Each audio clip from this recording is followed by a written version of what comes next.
Yes.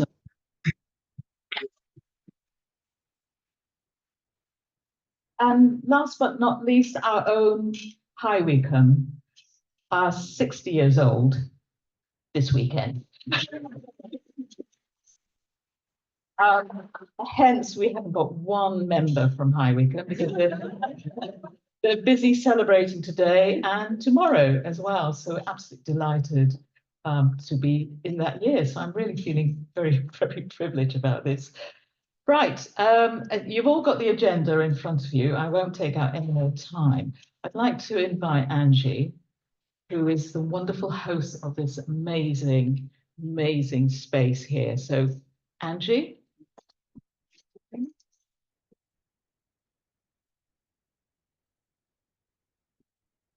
Hello and welcome to MK Snap. I'm Angie Novell. I'm the Chief Executive of MK Snap, the building that you're in, and I'm also an incredibly proud Soroptimist for Milton Keynes. So huge welcome to all of you and welcome to our now city of Milton Keynes. I think that's the round of applause. So we're really proud to have the opportunity to host this regional meeting in Milton Keynes this year. It means the world to us in Milton Keynes because you know we're still the babies. We were saying earlier, with all the amazing charter anniversaries that are being celebrated, we are yet to be 10, but we will be next year. So you know we're here, and we are really proud to be part of the region as well. So thank you for the opportunity to host. My job today is to just tell you a little bit about housekeeping for today. So we've got this fabulous accessible building.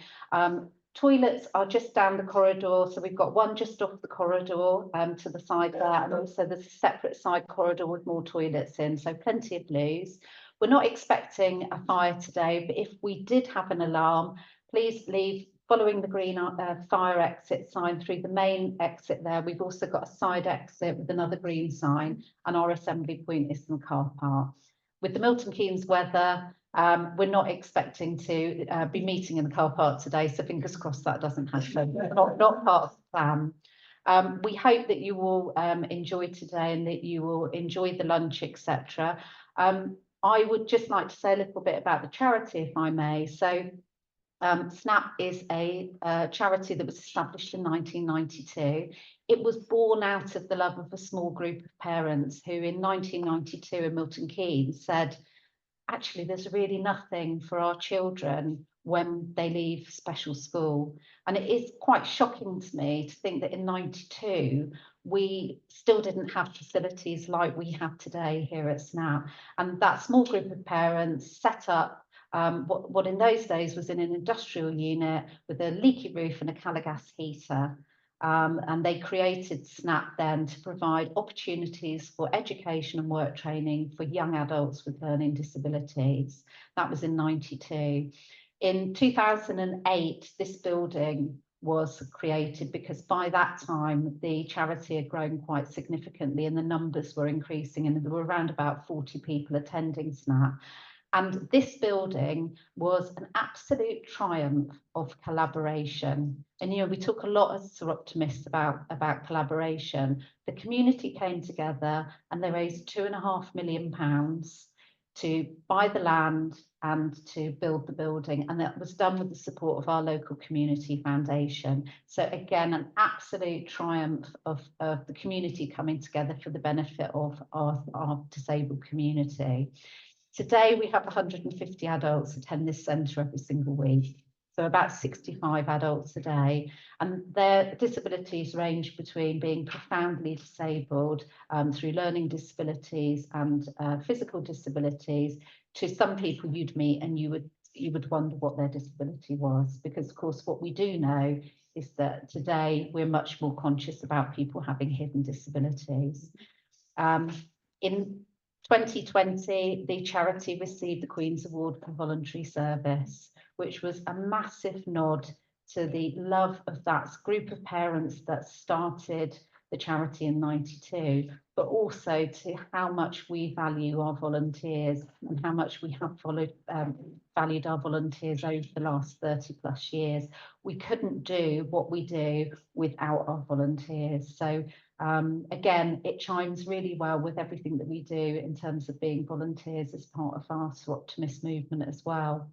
And then the last thing I'd just like to say is that one of the things that the learners do is that they create crafts. So we do have some of the crafts and items that learners have made. And if anybody is interested in purchasing anything, I have actually got collection tin and the card reader and all of the things that are on display over in the other side of the corridor.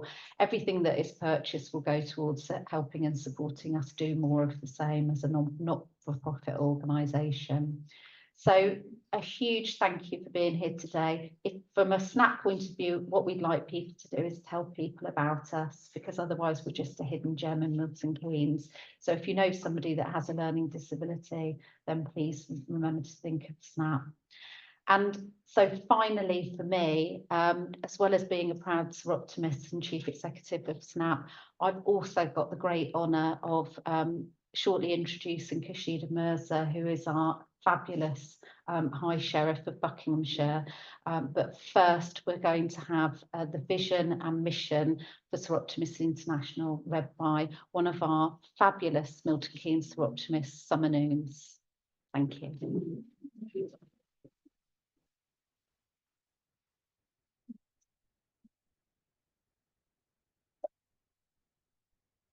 Thank you. The Soroptimist vision is that women and girls will achieve their individual and collective potential. They will realise their aspirations and have an equal voice in creating strong, peaceful communities worldwide. As Soroptimists, our mission is to transform the lives and status of women and girls through education, empowerment, and enabling opportunities. Thank you.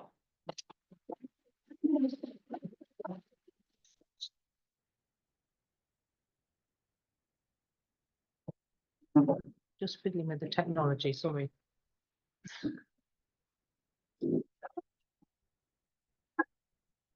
When we go to speak.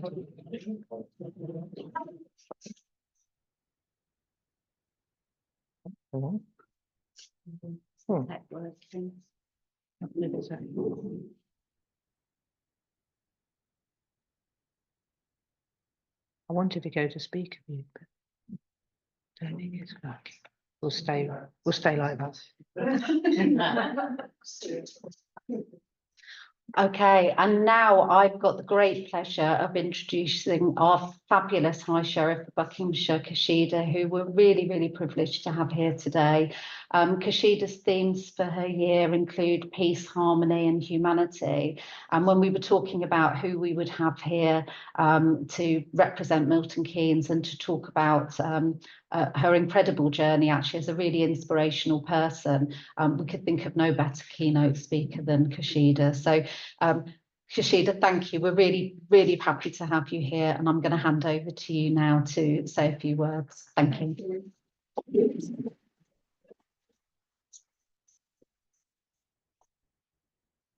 Thank you, Angie, and thank you everyone for inviting me. I have a very low voice, but I'm assuming everyone can hear me. Yes. Yes. Okay, that's good. So Angie asked me to talk a little bit about my story and where my strength as a woman, as a Muslim Asian woman, comes from, and also a little bit about what I hope to do in my year. So I'll try and do that as the best I can, but I'm going to stay around for the lunch. So if I haven't covered anything, then please do ask me. But before I start that, I was telling Angie that being a High Sheriff is incredibly busy, and it takes a lot out of you because you're always on the go, but you're also managing yourself and your family and your kind of office as well. So it's all kind of hard work, and I haven't had a break since I took my role on the 14th of April. And yesterday I was feeling really, really tired and also not very well. And when I woke up this morning, I was still feeling very groggy, and I was thinking, I've got to come and do this. And I was feeling somewhat it's going to be a hard thing to do. And then Angie phoned me, and your kindness, Angie, just sort of saying to me, I've got your parking sorted, I'll be there to meet you, and we're looking forward to it. And it just gave me that thing, you know, I will do this, and it's kindness. And I was thinking in my head, what does being a Soroptimist mean? And I know I read all the blurb and everything, and you know, when you say being a better woman, I couldn't think of a better woman than what you did to me today. So thank you. So I really appreciate that. So my story goes back to India. So I was born in India, and I came to the UK as a 7-year-old. Life was good in India. I really enjoyed school. I had lots of friends. I had my extended family. It was just good. I lived in a lovely big house, lovely views. You know, I spent a lot of time looking out the window because I love greenery, and there was a lot of trees and greenery. And my grandmother lived on a farm. I spent a lot of time with the animals and just kind of being a normal kid. Then I came to the UK. Arrived when it was raining in June. Found ourselves living in one room in a rented house, and life just changed. Eventually, we bought our own. My father bought his own property, but it was really run down, a 2-bed terraced home with one open fire, you know, in the lounge. And I faced as a young woman growing up in this country, not only gender bias, but also racism. And it was very, very obvious because I was being brought up in Birmingham, where the area we lived in was very working wide class. And I think people just didn't take to us very well. So that's where the story begins. And I loved education. But I wouldn't say that I enjoyed school, for the fact that, you know, as a 7-year-old, as I've said, I had to face up the harsh reality of growing up with racism, and opportunities for girls and women were not that great. But I had this great resolution, and I was very resourceful, and I was always very positive. So I just wanted to rise beyond my expectations. I don't know where I got that from, but I always had it, even as a 7-year-old, when my teacher said she couldn't pronounce my name. And I said, I don't want you to call me Sheila or anything else. My name is Kurshida, and I prefer to be called Kurshida. And to this day, I don't know how, as a 7-year-old, I got that strength in me to say that, but I did. And I made them say my name. So there you go. I went to a girls' school, and this girls' school had little aspirations for us as girls. And that was everybody, not just me. All the white girls, similarly. There were just 2 main options. You either got married, had kids, and became an average housewife, just like everybody, all the mums and dads that were sort of around, or you worked in the local factories. And we were given some, in our last year of school, we were taken on some trips, and we were shown how rewarding a life working in a factory could be. You went, you know, you clocked in early, left, then went home and did all the chores, you know, it was great. And I thought, no, it's not. Not what I want. You know, I didn't want that. So I left school, unbelievably, with qualifications, even though I didn't really enjoy it, because it was awful. The racism in the school was really not very good. And I enrolled in a secretarial college where I excelled. And I think that's why, Angie, you know me, how passionate I am about further education and the colleges in Buckinghamshire, both Bucks and Milton Keynes, because I suddenly found I could really excel in the subjects that I took. And it gave me the opportunities that school and sixth form hadn't given to me. And I ended up surpassing and excelling in all my subjects, so much that I was offered a job at GKN headquarters as a junior secretary. And this was really a great big deal for my parents, for my community, for me, because when I turned up at GKN, I was the only Asian woman, young, very, very young, very sort of naive as well. But, you know, nobody had ever walked the gates. The community members worked in the factories, but they hadn't walked into the offices. So that was a really big thing. I don't even know how I got the opportunity, but I did. And I was really, really grateful. But even then, that wasn't enough for me. So I stayed on at college and studied my A-levels at night time because I really, really wanted to go to university. That was my dream, because going back to the 7-year-old when I was in India, that is exactly the path I would have had. Because of where I lived, the class I was from, that's exactly the path I would have had. But suddenly it was taken away from me, and that dream stayed with me and stayed with my parents. So it was a journey, but I made it to university and I never looked back. And it was difficult at that time because, again, I was the first young woman to go away to university. And my parents had a lot of comeback from their own community, where they said, oh, it's not good to send girls away to university, you don't know what they're going to get up to, blah, blah, blah. It's not good to educate your girls too much because then you can't get married because, you know, you'll be too educated, or far more educated than your potential prospective husband. But anyway, despite that, I did go to university and I met my husband at university. So that was all quite good. So where does my strength come from? It absolutely comes from my strong faith. My absolute self-determination not to allow the status quo to get the better of me. And my parents were my drivers and motivation and inspiration. They never, we were 3 girls, 3 sisters, and our parents never made us conform to what society wanted us. They absolutely wanted us to be independent and do what we wanted to do, what we desired. And they had a lot of backlash from their community and close family because they were, you know, like even with our faith, they would say to us, we will teach you your faith, but it's up to you to accept the faith because you've got to ask your own questions. So they were absolutely, they were my, so my faith and my parents were my inspiration. And also, people who don't know Islam very well, it's important to understand that in Islam, women have an equal status. In fact, women have a higher status than a man because the women are bearers of children, not in a way just stay at home and have children, but because we have this wonderful gift that God has given us, which is our womb.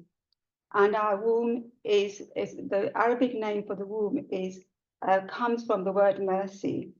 And mercy is one of the names that we describe God with because God is most merciful and most compassionate. So it's almost like that connection with God is so kind of real.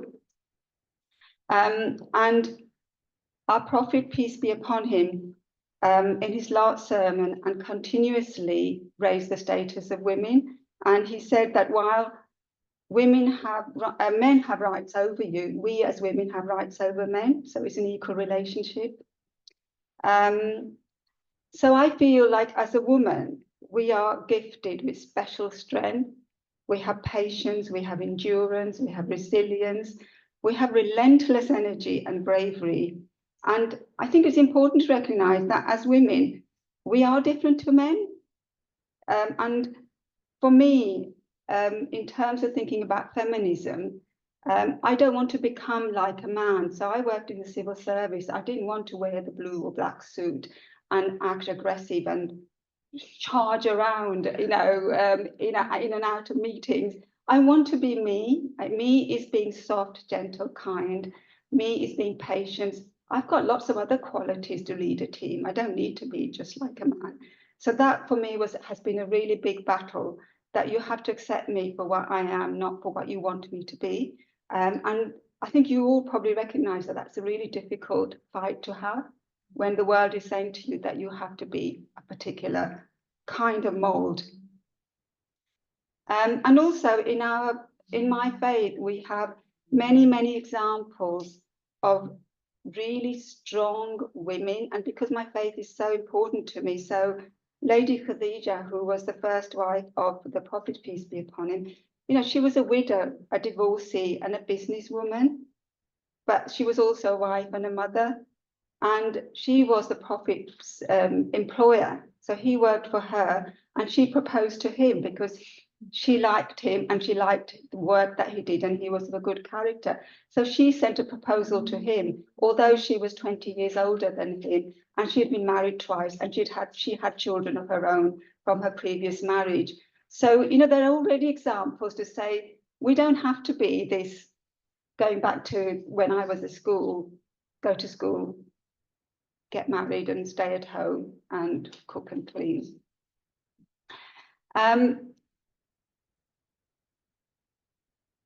So having said that, it is really important to realise that while that kind of glosses over what really happened, is that the journey was not without its difficulties. You know, as a Muslim Asian woman, I faced not only gender discrimination, but what is known as double or triple jeopardy. I'm a woman, I'm Asian, I'm Muslim.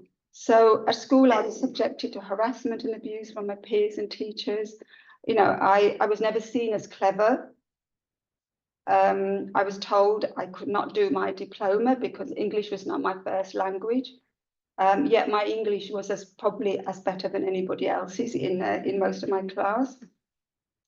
And in the workplace, racism and gender bias worked in really mysterious ways. And I think you'll know that as women, you know, I had to work that much harder to attain my goals and climb up the ladder. And that was so much more difficult. Somehow, young men and women not of colour would get promotions, but I wouldn't. But yet, you know, I worked as hard and I had the same qualifications. So it's important to understand that when we're talking about gender equality, that for women of colour, it's layered with racial discrimination. And this has not really changed that much. So we've got still a long way to go. And I was looking at a recent report, which has just been published by the Runnymede Trust, which they did with the Fawcett Society. It's called Broken Ladders. Broken Ladders, the myth and meritocracy for women of colour in the workplace. And without going into details, what that shows is that institutional racism is common in all sectors and in all organisations. So 75% of women of colour have experienced racism at work, with 27% having suffered racial slurs. And then they go on to look at how women of colour are being asked to be forced to conform into a particular mould, and that's impacted, their well-being is impacted, they're locked out of progression. So for example, 28% of women of colour compared to 19% of white women reported that a manager had blocked their progression at work. And the same with, you know, recruitment discrimination. You know, in my community, we often talk about how your name is the first level that people discriminate at. Whereas, you know, if your name doesn't sound Asian or foreign or different, you know, the response rate that you get at that very first level is better. So all of that has taught me that it's important, if you manage to get through all of that, to make opportunities for others, to take people along with you and paint a better path, because you've now been put in a position where you can do that for others. And I think that's always been my thing. And so taking on the role of High Sheriff, I very much had that at my thought, you know, at my sort of, that was at the forefront of my mind. I wanted to not just take the office of the High Sheriff and just do it as everybody else had done it. I wanted to make a real difference. And as I've already said, that I took inspiration from my faith, because I do believe that there is much more that we have in common than that what divides us. And I'm just going to read a little bit from the Quran, where Allah says, "People, we created you all from a single man and a single woman and made you into races and tribes so that you should recognize one another. In God's eyes, the most honored of you are the ones most mindful of him. God is all knowing and all aware." And I think what God is saying that is, if you have faith, then you believe that God is all powerful, yeah?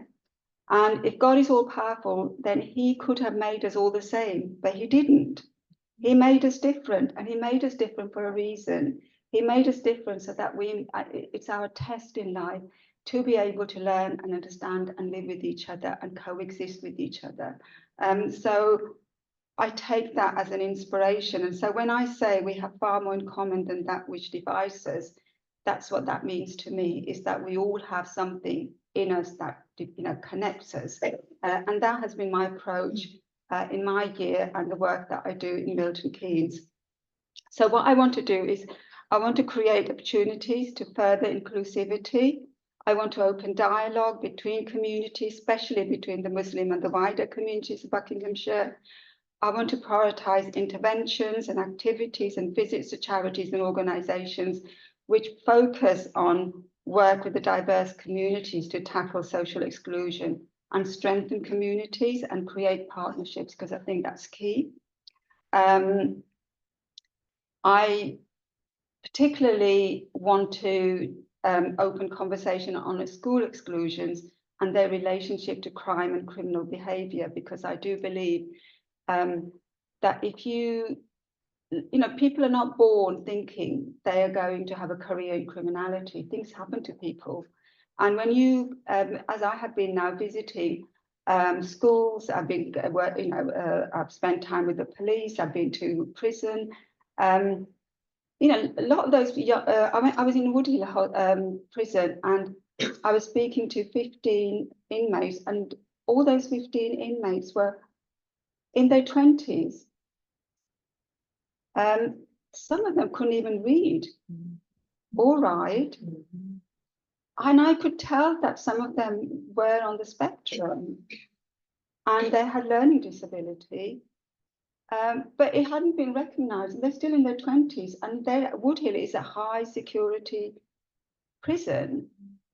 So something has happened, somewhere along the line we have failed as a society. So that's what my theme for this year is, to shine a light on issues like that, but also bring all the different agencies, the statutory, schools, third sector, to see what can we do. Can we get in there before people end up in prison? So that's like a big piece of work for me. I also, I'm doing lots of things differently because, you know, it's an opportunity to do things differently. So normally a high sheriff would just work with 1 or 2 cadets from the police or one of the other cadets agencies. And I thought, yeah, I could do that, but they're already in an organised institution. So what can I give back to women like myself? So I approached Milton Keynes College and Bucks College, and I said, I want to do something different. I really want to work with young people because I want to inspire them to be more than they would want, or opportunities open for them. And so I have recruited 8, we're calling them High Sheriff College champions. And they're all young girls. So they're all young women. So there are 8 of them, 5 from Milton Keynes College and 3 from Bucks College. And I feel like when I met them, I felt like I could have cried, because I felt like it was one of the best things that I could have done, because what this means for them this year is huge. They get to travel my journey with me. They get to meet people they wouldn't have been able to meet before, and they get to work on projects that will lead to other things. So, for example, both groups of they're working on creating some counter narrative around criminality. So my Milton Keynes group is working on knife crime, and my Bucks College students are working on domestic violence and abuse and harm, but also focusing on young men. And the idea is that what I'll do is those projects, I will use those projects to nominate them for an award, which is a national award, which comes under the umbrella of a national crime beat. And the reason I want to do that is because up till now, Buckinghamshire hasn't been very good about nominating young people for those awards. So it'll be great if we can get a couple from our county this time to kind of shine the light. So I'm really looking forward to that.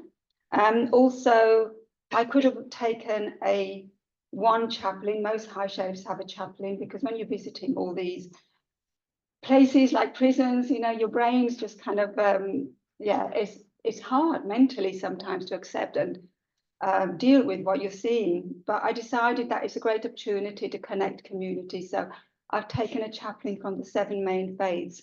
So I've got a Hindu chaplain, I've got a Sikh chaplain, I've got a Jewish chaplain, a Muslim chaplain, a Christian chaplain, a Baha'i, and a Buddhist chaplain. And it's been an amazing journey working with them, the connections. And one of the things that we're doing is, and I think Angie, you were invited as well, is that they're all inviting the whole of the Buckinghamshire community to come and visit their places of worship, to have food, to have conversations. So yeah, so that's kind of me. I think I'll stop there. But yeah, it's you just have to continue on the journey, and you have to continue fighting. And it's important that when you are in a position like this, that you give back, that you don't just take it for yourself. For me, being the High Sheriff is not for myself, it's for everybody and all women like me. Thank you.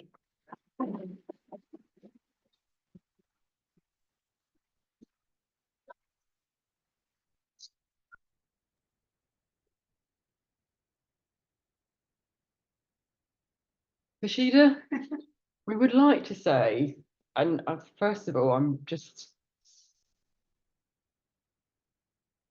blown away by what you've just said, actually. Yeah. I think that is an inspiration in itself, and I think actually we need to applaud that, in all honesty. And we look forward to seeing how well you do this year, but thank you for that.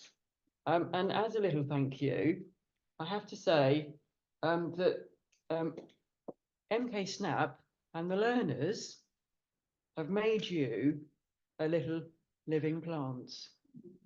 May I present this to you?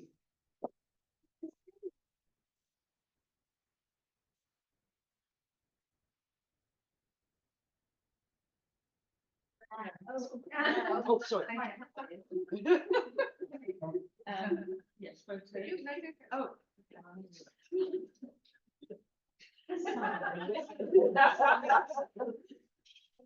And a memento. And as it's raining outside. Thank you. From us. Was that useful? Thank you so much.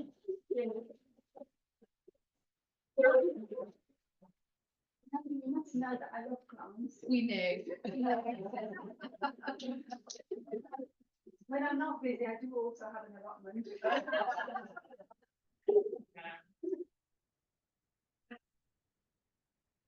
Right, well, it's me then.